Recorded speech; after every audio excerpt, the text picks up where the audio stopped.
سیدہ طاہرہ سیدہ طاہرہ سیدہ طاہرہ سیدہ طاہرہ سیدہ طاہرہ سیدہ طاہرہ کی انتہا ہے، نہ سایہ نہ ردا ہے، زہرا تیری لحد پر غربت کی انتہا ہے، نہ سایہ نہ ردا ہے، زہرا تیری لحد پر غربت کی انتہا ہے، نہ سایہ نہ ردا ہے، زہرا تیری لحد پر غربت کی انتہا ہے، نہ سایہ نہ ردا ہے، زہرا تیری لحد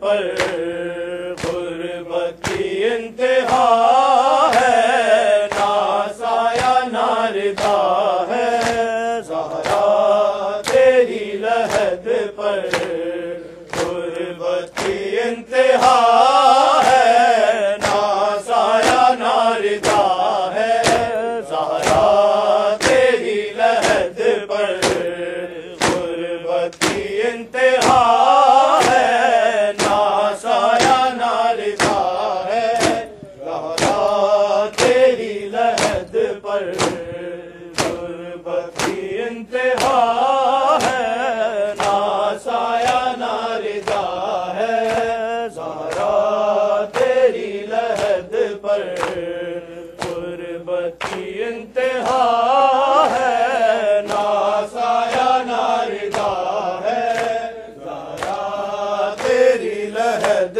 پر چند پتھروں نے مل کر محروم لکھ دیا ہے، چند پتھروں نے مل کر محروم لکھ دیا ہے، زہرا تیری لحد پر غربت کی انتہا ہے، نہ سایہ نہ ردا ہے، زہرا تیری لحد پر غربت کی انتہا ہے، نہ سایہ نہ ردا ہے، زہرا تیری لحد پر تیروں بھری قبا تھی اور خون بھری ردا تھی، تیروں بھری قبا تھی اور خون بھری ردا تھی،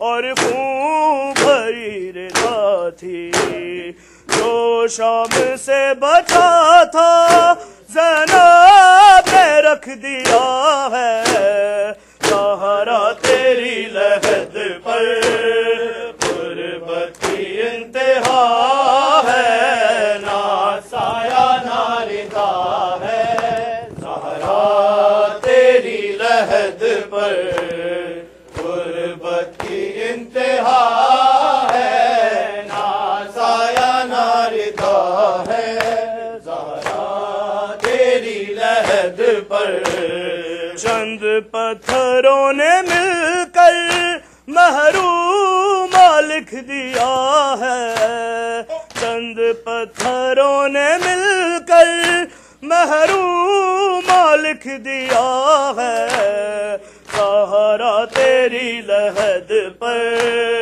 غربت کی انتہا ہے، نہ سایہ نہ ردا ہے، زہرا تیری لحد پر غربت کی انتہا ہے، نہ سایہ نہ ردا ہے، زہرا تیری لحد پر دوپہر ڈھل رہے ہیں، خیام جل رہے ہیں، دوپہر ڈھل رہے ہیں، خیام جل رہے ہیں، خیام جل رہے ہیں، تصویر کربلا کی کوئی بنا رہا ہے، زہرا تیری لحد پر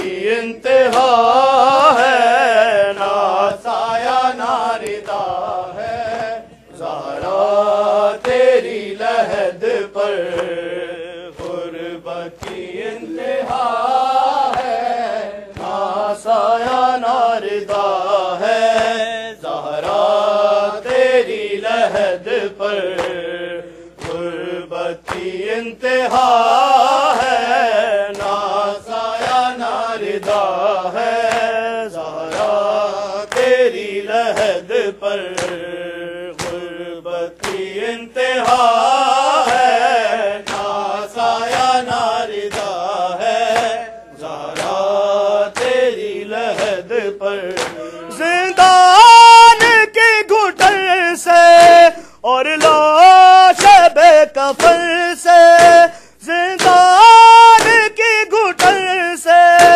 اور لاش بے کفن سے، اور لاش بے کفن سے، عابد نے جو سنبھالا وہ آنسو گر پڑا ہے، زہرا تیری لحد پر غربت کی انتہا ہے، نا سایہ نا ردا ہے، زہرا تیری لحد پر غربت کی انتہا ہے، نا سایہ نا ردا ہے، زہرا تیری لحد پر چند پتھروں نے مل کر محروم لکھ دیا ہے، چند پتھروں نے مل کر محروم لکھ دیا ہے، زہرا تیری لحد پر غربت کی انتہا ہے، نا سایہ نا ردا ہے، زہرا تیری لحد پر غربت کی انتہا ہے، نا سایہ نا ردا ہے، زہرا تیری لحد پر کیا یہ دلیل کم ہے، اس کی کمر میں خم ہے، کیا یہ دلیل کم ہے، اس کی کمر میں خم ہے، اس کی کمر میں خم ہے، کئی بار آسمان نے سجدہ ادا کیا ہے، زہرا تیری لحد پر غربت کی انتہا ہے، نا سایہ نا ردا ہے، زہرا تیری لحد پر غربت کی انتہا ہے، نا سایہ نا ردا ہے، زہرا تیری لحد پر غربت کی انتہا ہے، نا سایہ نا ردا ہے، زہرا تیری لحد پر چند پتھروں نے مل کر محروم لکھ دیا ہے، چند پتھروں نے مل کر محروم لکھ دیا ہے، زہرا تیری لحد پر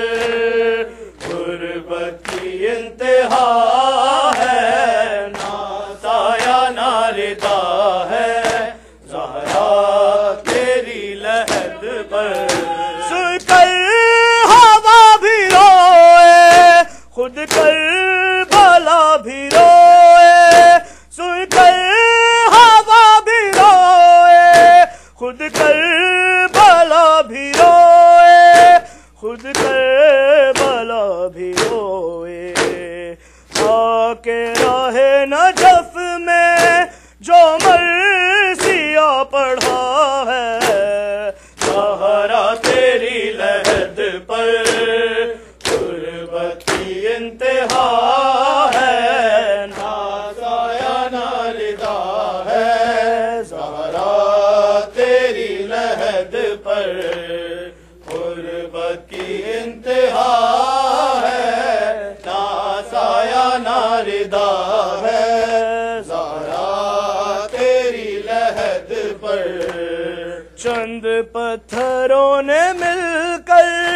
محروم لکھ دیا ہے، چند پتھروں نے مل کر محروم لکھ دیا ہے، سہارا تیری لحد پر غربت کی انتہا ہے، نہ سایہ نہ رضا ہے، زہرا تیری لحد پر غربت کی انتہا ہے، نہ سایہ نہ رضا ہے، زہرا تیری لحد پر، تیرے غم کی چند سطریں کام آئیں گی لحد میں، تیرے غم کی چند سطریں کام آئیں گی لحد میں، کام آئیں گی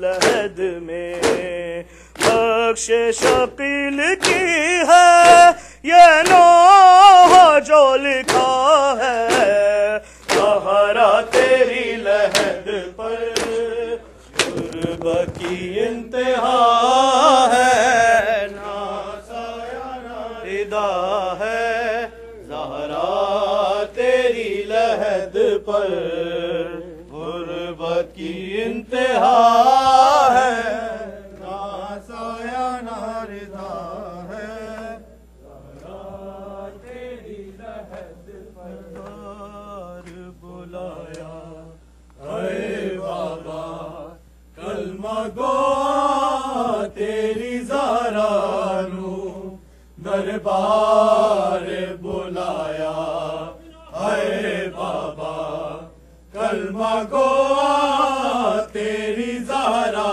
نو دربار بلایا، اے بابا کلمہ گو تیری زہرا نو دربار بلایا، اے بابا کلمہ گو تیری زہرا نو دربار بلایا، اے بابا کلمہ گو تیری زہرا نو دربار بلایا، اے بابا کلمہ گو تیری زہرا نو دربار بلایا، اے بابا کلمہ گو تیری زہرا نو دربار بلایا،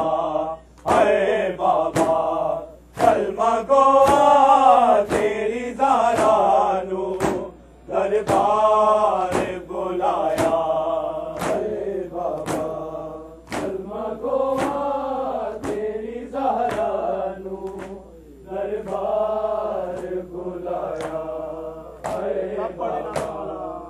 کلمہ گو تیری زہرا نو دربار بلایا، اے بابا کلمہ گو تیری زہرا نو دربار بلایا، اے بابا کلمہ گو تیری زہرا نو دربار بلایا، اے بابا کلمہ گو تیری زہرا نو دربار بلایا، اے بابا کلمہ گو تیری زہرا نو دربار بلایا، ہوئی ایسی پیشی تیرے سنگتیاں دے سامنے، ہائے اس پیشی نے مینوں مار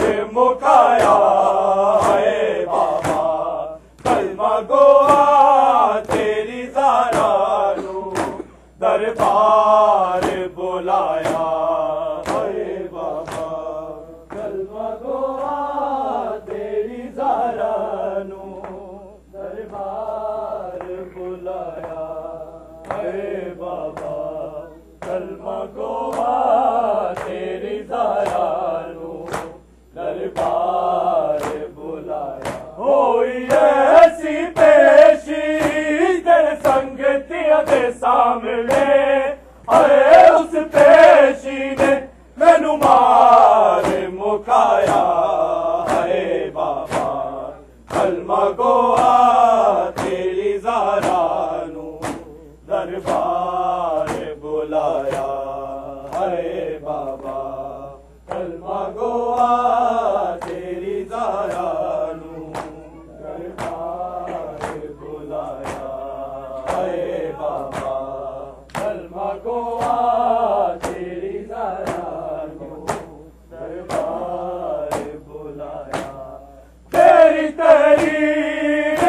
بڑے ہس دے میں تقدیر عیسیٰ دی محمد دی آلو تانو اے دس جیل عیسیٰ کیتے سند دے ٹکڑے نل جھڑکا بیماریاں اے جن لوکانو تو کلمہ پڑھایا اے بابا کلمہ گوا تیری زہرا نو دربار بلایا اے بابا کلمہ گوا تیری زہرا نو دربار بلایا اے بابا کلمہ گوا تیری زہرا نو دربار بلایا تیری تحریر نو پڑھ ہس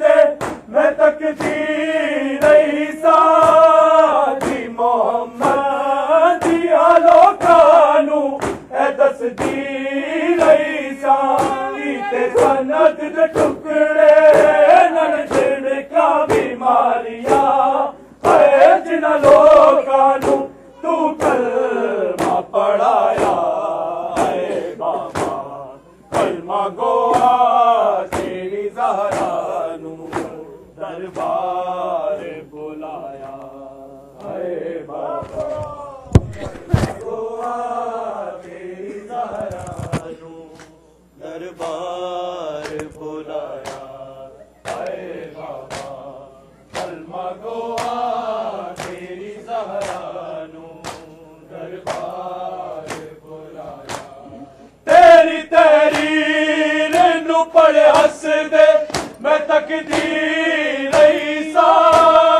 دی محمد دی آلو کانو اے دس دیر عیسیٰ کیتے سند دے ٹکڑے نل جھڑکا بیماریاں اے جن لوکانو تو کلمہ پڑھایا اے بابا کلمہ گوا تیری زہرا نو دربار بلایا اے بابا کلمہ گوا تیری زہرا نو دربار بلایا اے بابا کلمہ گوا تیری زہرا نو دربار بلایا ہوئی ایسی پیشی تیرے سنگتیاں دے سامنے اے اس پیشی نے مینوں مار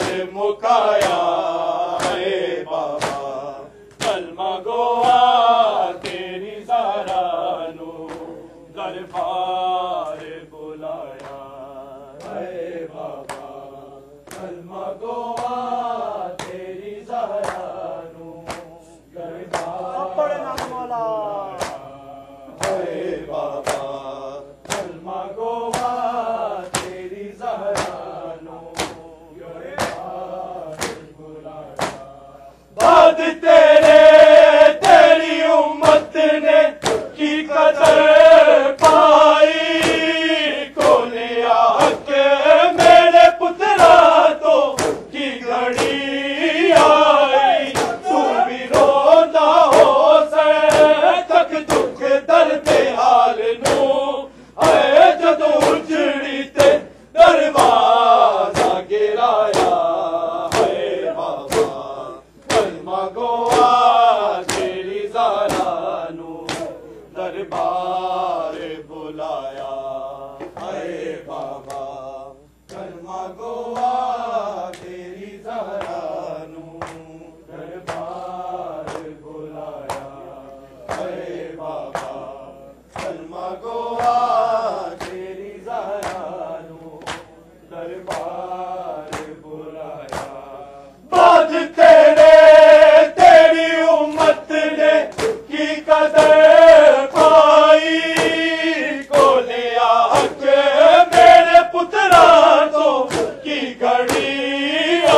ਕੀਤਾ ਬਰਬਾਦ ਮੇਰੇ ਘਰ ਨੂੰ ਮੁਸਲਮਾਨਾਂ ਨੇ ਧੋਖੇਬਾਜ਼ਾਂ ਤੇ ਸਿਤਮਕਾਰਾਂ ਬੇਈਮਾਨਾਂ ਨੇ ਹਾਏ ਲੈਣ ਨੇ ਬਦਲੇ ਨਸ਼ਾ ਭਰਦੇ ਬਾਪ ਤੋਂ ਹਾਏ ਅੱਜ ਕਰਬਲ ਦਾ ਆਵਾਜ਼ ਬਣਾਇਆ ਹਾਏ ਬਾਬਾ ਕਲਮਾ ਗੋਆ ਤੇਰੀ ਜ਼ਾਰਾ ਨੂੰ ਦਰਬਾਰ ਬੁਲਾਇਆ ਹਾਏ ਬਾਬਾ ਕਲਮਾ ਗੋਆ ਤੇਰੀ ਜ਼ਾਰਾ ਨੂੰ ਦਰਬਾਰ ਬੁਲਾਇਆ ਐਸੀ ਪੇਸ਼ੀ ਤੇਰੇ ਸੰਗਤੀਆਂ ਦੇ ਸਾਹਮਣੇ ਹਾਏ ਉਸ ਪੇਸ਼ੀ ਨੇ ਮੈਨੂੰ ਮਾਰ ਮੁਕਾਇਆ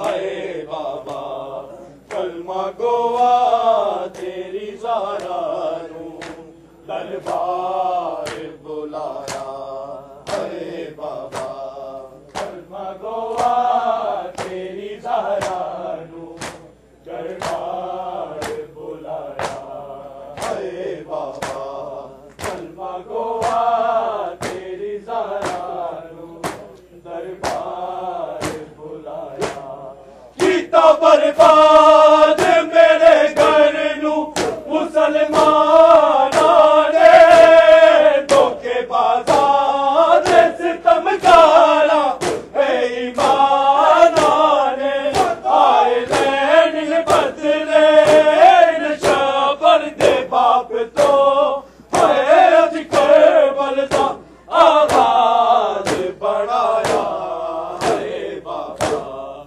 ਕਲਮਾ ਗੋਆ ਤੇਰੀ ਜ਼ਾਰਾ ਨੂੰ ਦਰਬਾਰ ਬੁਲਾਇਆ ਹਾਏ ਬਾਬਾ ਕਲਮਾ ਗੋਆ ਤੇਰੀ ਜ਼ਾਰਾ ਨੂੰ ਦਰਬਾਰ ਬੁਲਾਇਆ ਹਾਏ ਬਾਬਾ ਕਲਮਾ ਗੋਆ ਤੇਰੀ ਜ਼ਾਰਾ ਨੂੰ ਦਰਬਾਰ ਬੁਲਾਇਆ ਸਦਾ ਹਸਨੈਨ ਦਾਏ ਮਾਤਮ ਰਵੇ ਕਾਇਮ ਸਦਾ ਮੌਲਾ ਰੇ ਲਿਖਾਨੋ ਹੈ اے اصغر دی دعا جیوے علمہ والا جنے اصغر نو ایسے جگتے ثنا خان بنایا اے بابا کلمہ گویا تیری ذرا نو دربار بلایا اے بابا کلمہ گویا تیری ذرا نو دربار بلایا اے بابا کلمہ گویا تیری ذرا نو دربار بلایا تیری تحریر نو پڑھ ہس دے میں تقدیر عیسیٰ دی محمد دی حالوکانو اے تصدیر عیسیٰ کیتے سند دے ٹکڑے نل جھڑکا بیماریاں اے جن لوکانو تو کلمہ پڑھایا اے بابا کلمہ گویا تیری ذرا نو دربار بلایا اے بابا کلمہ گویا تیری ذرا نو دربار بلایا ہوئی ایسی پیشی تیرے سنگتیاں دے سامنے